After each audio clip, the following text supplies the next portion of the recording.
When Tund and Amaka welcomed their first child, pure joy filled their home. It felt like morning sunlight breaking through the curtains. Friends called to congratulate them.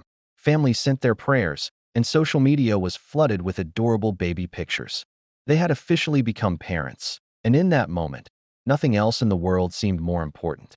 They were on top of the world. But here's the thing no one really talks about, the part that doesn't make it into the highlight reels. No one told them just how much their entire world was about to change. First, sleep became a distant, beautiful memory. Remember those long, lazy Sunday mornings? Gone. Replaced by 3 a.m. feedings and the constant hum of a baby monitor. Their conversations, which once danced with dreams, jokes, and intimate thoughts, suddenly became logistical nightmares. It was all schedules, feeding times, diaper counts, and who was on baby duty next. Where laughter once echoed freely through their home, a heavy silence started to creep in. It wasn't an angry silence, but one thick with exhaustion and unspoken frustrations.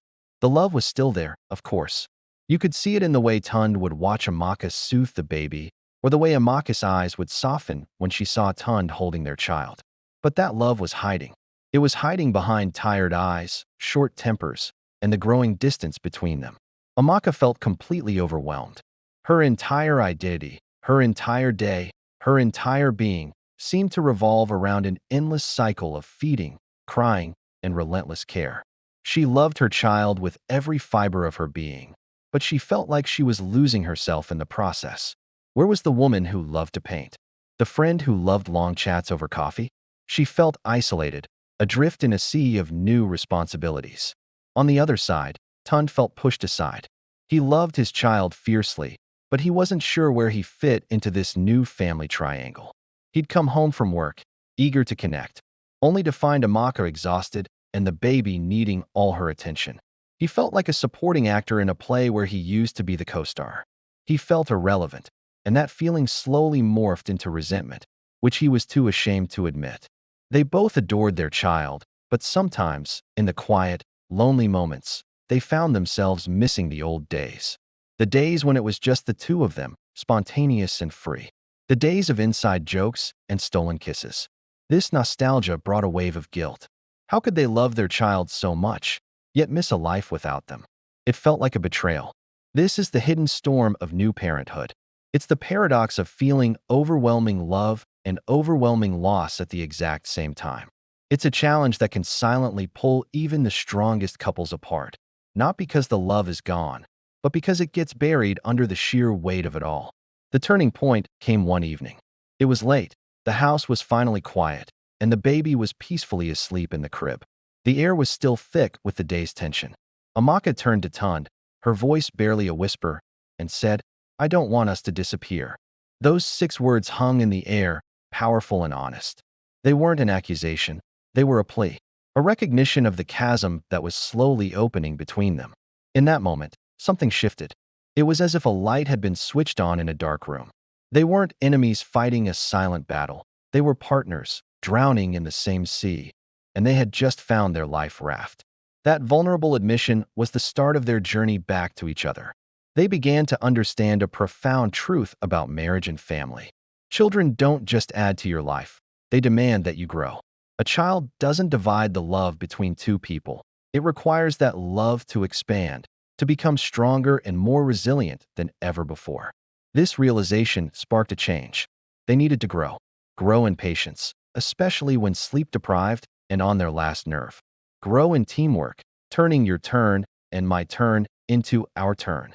And most importantly, they needed to grow in their communication. They had to learn to talk again, not just about the baby, but about their fears, their feelings, and their needs. So, they started making intentional choices to choose each other again, even in the middle of the chaos. It wasn't about grand, romantic gestures. It was about the small, consistent acts of connection. It started with short prayers together at the end of the day. A simple minute of holding hands and sharing a quiet moment of gratitude and hope. This simple ritual became an anchor, grounding them in their shared faith and partnership.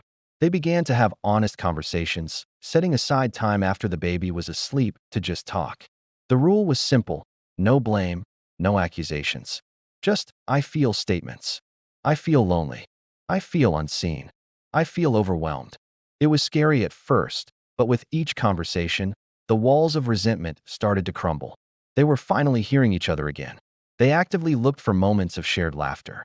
Watching a funny clip on their phones, sharing a silly story from their day, or just laughing at the absurdity of a diaper explosion. Laughter became their medicine, releasing tension and reminding them of the joy they shared. And crucially, they started practicing shared responsibility instead of letting silent resentment build. Tun took on more night feedings without being asked. Amaka encouraged him to have his own special bonding time with the baby, giving her a much-needed break. They stopped keeping score and started acting like a true team. Through this process, they learned one of the most vital lessons of parenthood. Children thrive best not just in homes filled with love, but in homes built on the foundation of a strong marriage. When a husband and wife remain a connected, united front, the entire home feels more stable, warm, and secure for everyone, especially the child. Their marriage didn't go back to how it was before the baby. It couldn't. Instead, it changed. It didn't break under the pressure. It matured. It deepened. The challenges they faced together forged a new, stronger bond between them. And in that growth, in that renewed partnership, their child was learning the most important lesson of all. They weren't just being told they were loved. They were seeing it demonstrated every single day.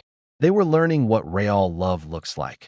What it looks like when two people keep choosing each other, even, and especially, in the busiest, most demanding seasons of life.